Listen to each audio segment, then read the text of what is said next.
Good morning, students. Today we have to study about the chapter third, that is synthetic fibers and plastic. In synthetic fibers, I have discussed about the two synthetic fibers, that is rayon and nylon, in previous lecture. So today I will discuss about the next synthetic fiber, that is third synthetic fiber, polyester. Polyester is a synthetic fiber, or it is a type of synthetic fiber.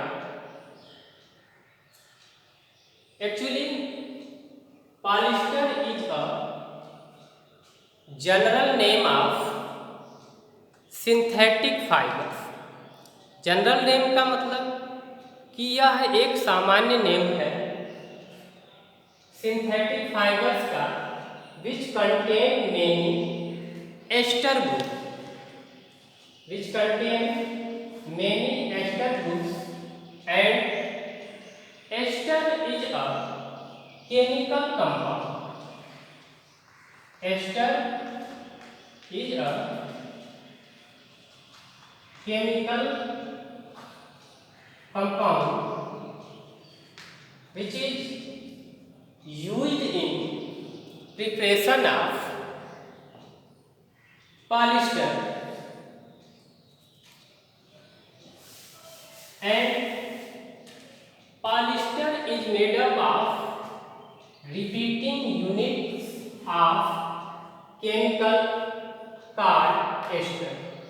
Repeating unit कहने का मतलब कि in previous lecture I have describe about the polymerization process and you have seen that how by the process of polymerization we can make any synthetic fibres.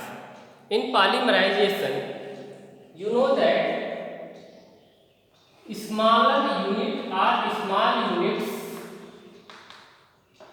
are combined chemically and produce a big unit। It means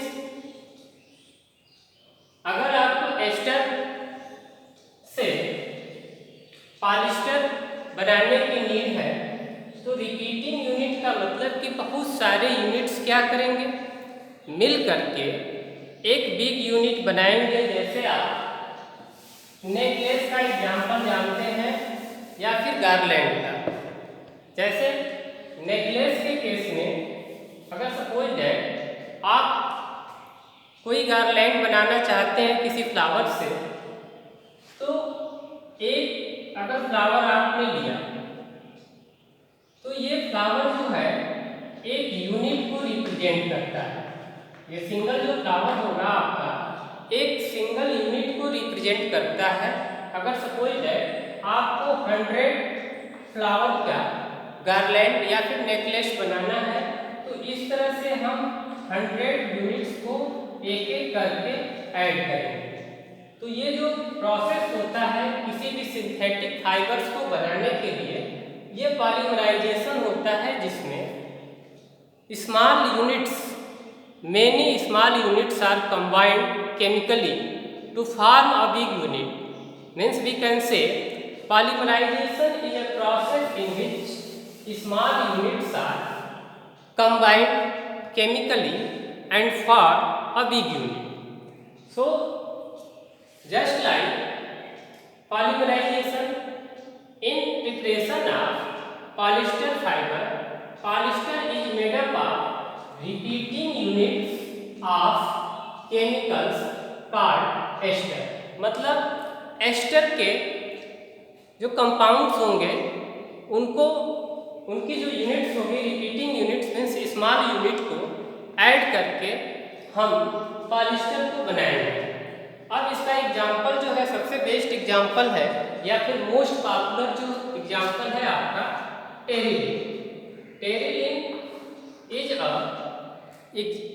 is an example of polyester fibre. क्यों? क्योंकि terylene जो बनता है वो ester groups के combination से बनता है या फिर एस्टर की जो स्मॉल यूनिट्स हैं वो कंबाइन हो करके एक बिग यूनिट बनाती हैं और उस बिग यूनिट से हम last and finally polyester fibre को ऑब्टेन करते हैं। So it is all about the polyester fibre.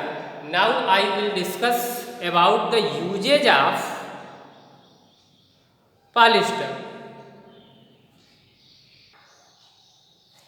Now I will discuss about the uses of polyester. So the first use of the polyester is it is used in making fabric such as sarees, dress materials and curtain। मतलब जो polyester fibres है इसका जो use है हम साड़ी बनाने में, dress materials और कर्टेन मतलब पर्दे बनाने में। अब जब पॉलिएस्टर फाइबर को हम कॉटन के साथ मिक्स कर देते हैं तो जो उससे फैब्रिक बनते हैं, जैसे उससे हम लोग शर्ट भी बना सकते हैं, ट्राउजर्स भी बना सकते हैं। तो it is the first use of polyester that is in making saris, dress materials and curtain means पर्दे। Second use polyester is use for making sail of sail wood. मतलब सेल वुड जो होती है उसके जो सेल हैं उसे बनाने के लिए पॉलिएस्टर को हम यूज करते हैं sails of sail wood. Third जो यूज है polyester is used for making conveyor belts. तो कन्वेयर बेल्ट्स जो होते हैं ये इंडस्ट्रीज में किसी भी रॉ मटेरियल्स को उठाने के लिए यूज किए जाते हैं। तो ये भी आपके पॉलिएस्टर के बने होते हैं। क्यों? कि अगर पॉलिएस्टर की बात की जाए तो पॉलिएस्टर एक ऐसा फाइबर है जो कि सिंथेटिक कैटेगरी का है, सेकेंड लाइट वेटेड है, थर्ड स्ट्रांग भी है। So due to this reason polyester are used for making dress material, curtain means पर्दे। It is also used for making sails of sail board and it is also used in making conveyor belts which is used in industry for lifting raw materials which are used in the preparation of different types of objects. So it is all about your fiber that is polyester.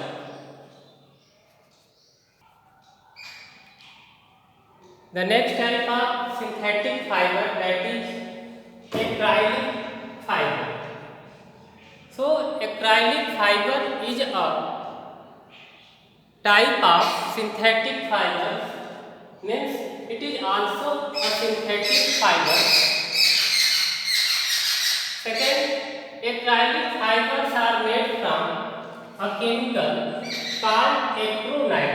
जैसे आपने polyester में देखा था कि एक special chemical ester group से बनते थे, तो acrylonitrile is also a chemical which is used in making acrylic fibers। and जो acrylic fibers बनते हैं these are prepared by the process of polymerization in which small units are combined chemically to produce a big unit। So acrylic fibers especially जो होते हैं इनकी जो feeling होती है वो ऊल लाइक होती है या फिर ऊल को रिजेंबल करते हैं, वूलन फाइबर को। So acrylic fibres are used as substitute of wool, मतलब ऊल के जगह पे हम एक्राइलिक फाइबर को यूज करते हैं क्योंकि जो इसकी प्रॉपर्टी होती है ऊल को रिजेंबल करती है या फिर वूलन फाइबर के इक्वल होती है। सो it is also an important synthetic fibre which is prepared by using a chemical which is called acrylonitrile.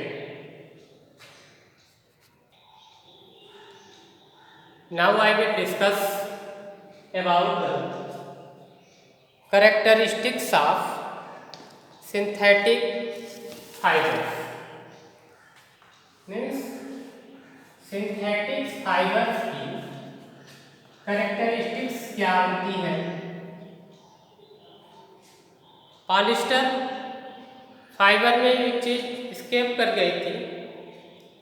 अगर एस्टर को आपको डिफाइन करना है तो ester is organic substance which gives fruity smell, मतलब एस्टर जो होते हैं वो ऑर्गेनिक सब्सटेंस होते हैं जिनसे कि फ्रूट्स की स्मेल आती है। Now I will discuss about the characteristics of synthetic fibres, मतलब सिंथेटिक फाइबर्स क्यों इतने अच्छे माने गए। नाउ ए डे, अगर आज के डे की बात की जाए तो in market maximum trace materials are made up from the synthetic fibres by using some natural fibres. Means mix type के फैब्रिक आपको मार्केट में ज़्यादा मिल जाएंगे या फिर अवेलेबिलिटी उनकी जो है ज़्यादा है। तो ऐसा इसलिए जिसमें कि ये कैरेक्टरिस्टिक्स है। जो first characteristic is synthetic fibres are very strong and light weighted. First characteristic से ये है कि सिंथेटिक फाइबर्स क्या होते हैं, बहुत ही ज़्यादा स्ट्रांग होते हैं और लाइट वेटेड होते हैं। तो आप इससे समझ सकते हैं कि स्ट्रांग है मतलब ये इनसे जो फैब्रिक बनेंगे या जो क्लॉथ बनेंगे वो भी स्ट्रांग होंगे और जल्दी फटेंगे नहीं या खराब नहीं होंगे। और लाइट वेटेड है तो मतलब अब इसको वॉश करने में या फिर इसको केयर करने में बहुत ही कम प्रॉब्लम होगी। So it is the first characteristic that is synthetic fibers are very strong and light weighted. Second characteristic है synthetic fibers are more durable. More durable का मतलब कि अभी आपको बताया कि strong है और light weighted है, तो इस फाइबर की जो नेक्स्ट कैरेक्टरिस्टिक्स है कि more durable, मतलब इससे जो फैब्रिक बनेंगे या जो भी क्लॉथ बनेंगे वो ड्यूरेबिलिटी उनकी ज़्यादा होगी, मतलब ज़्यादा दिनों तक आप यूज कर सकते हैं। थर्ड है synthetic fibres absorb very little water. Third जो कैरेक्टरिस्टिक्स है सिंथेटिक फाइबर्स होते हैं जो वो बहुत ही स्मॉल अमाउंट में वाटर को एब्जॉर्ब करते हैं। तो ये इसकी थर्ड कैरेक्टरिस्टिक्स है। इसके बाद तो नेक्स्ट है fourth characteristics that is synthetic fibers are wrinkle resistant. wrinkle का मतलब कि जब इस फाइबर को आप यूज करेंगे तो आप इस फाइबर से बने फैब्रिक को यूज करेंगे तो इसमें सिकुड़ने की कोई प्रॉपर्टी नहीं होती है या बहुत ही कम सिकुड़ते हैं। तो साथ साथ आपको आयरन करने की भी रिक्वायरमेंट नहीं होती है। तो इस तरह से भी ये फाइबर हमारे लिए बेनिफिशियल है या फिर ये एक स्पेशल कैरेक्टरिस्टिक्स है कि रिंकल इसमें नहीं होंगे या फिर रिंकल रेजिस्टेंस होंगे। अगर कॉटन फाइबर की बात की जाए या फिर नेचुरल फाइबर की बात की जाए तो वो रिंकल रेजिस्टेंस नहीं होते हैं, बार बार आपको आयरन करने की रिक्वायरमेंट होती है। नेक्स्ट है दैट इज कि synthetic fibres are not attacked by moths, मतलब जो स्मॉल इंसेक्ट्स है जैसे आपका फंगस लग जाएगा या फिर अदर इंसेक्ट्स जो है मोथ की कैटेगरी में जो आते हैं स्मॉल एनिमल फ्लू होते हैं, तो सिंथेटिक फाइबर्स अटैक नहीं किए जाते हैं या इस पे इस टाइप के फाइबर पे बहुत ज़्यादा कोई इम्पैक्ट नहीं होता है, या फिर बल्कि ये कहिए कि ये मोथ इस पे अटैक नहीं कर सकते हैं क्योंकि ऑलरेडी ये सिंथेटिक है और केमिकल से बनाए जाते हैं। इसके बाद synthetic fibres are less expensive. अगर कमर्शियल देखा जाए तो लेस एक्सपेंसिव है, मतलब आपको चीप होंगे या फिर सस्ते प्राइस पे मिल जाएंगे। तो ये सबसे बड़ी मतलब की कैरेक्टरिस्टिक्स है कि आपको कम स्पेंड करके अच्छे क्वालिटी के फैब्रिक आप ऑब्टेन कर सकते हैं अगर आप सिंथेटिक फैब्रिक को यूज करते हैं। लास्ट जो कैरेक्टरिस्टिक्स है इसकी, cloth made from the synthetic fibres are easier to maintain. अब इजियर टू मेंटेन करने का मतलब कि किसी भी फैब्रिक को लेना उतनी बड़ी बात नहीं है, लेकिन उसका मेंटेन कैसे हो। जैसे सिंथेटिक फाइबर्स में आपने कर्टन ले लिया, बहुत सारी चीज़ें हैं जो कि आपको हमने पिछले टॉपिक में बताया था या पिछले क्लासेस में, जिसमें कि आपने देखे थे कि synthetic fibres are easier to maintain. अब सिंथेटिक फाइबर्स में इजी हो जाता है कि इसको मेंटेन करना, मतलब इसको किस तरह से रखें, इसकी सफाई कैसे करें। तो ये सब सारी चीज़ें आपके सिंथेटिक फाइबर्स के लिए बहुत ही इजी हो जाती है। एक चीज़ और हमें आपको बताना है, that is PET. PET means अगर फुल फॉर्म की बात की जाए तो ये है पॉलीएथाइलिन टेरेफ्थलेट। ये जो फाइबर होते हैं just familiar to polyester.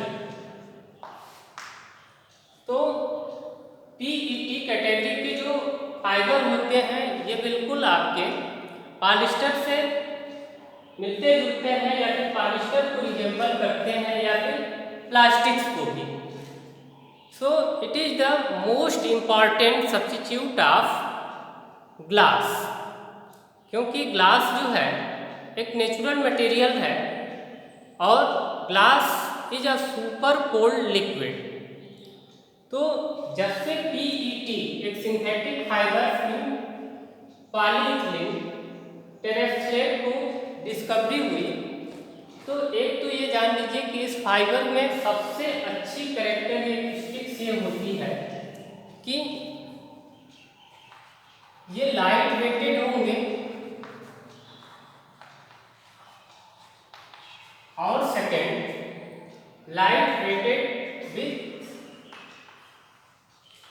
High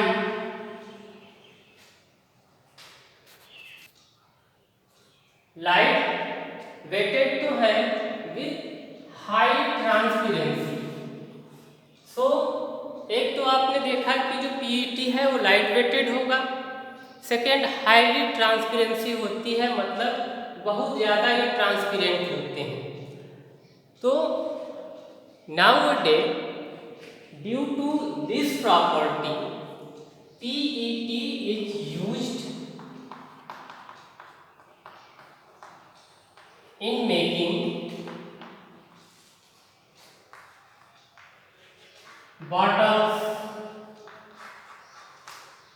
jars and different types of utensils. So it is all about the PET. So here your synthetic fibers has been completed with the characteristics of synthetic fiber. In next class I will discuss about the plastics. Thank you.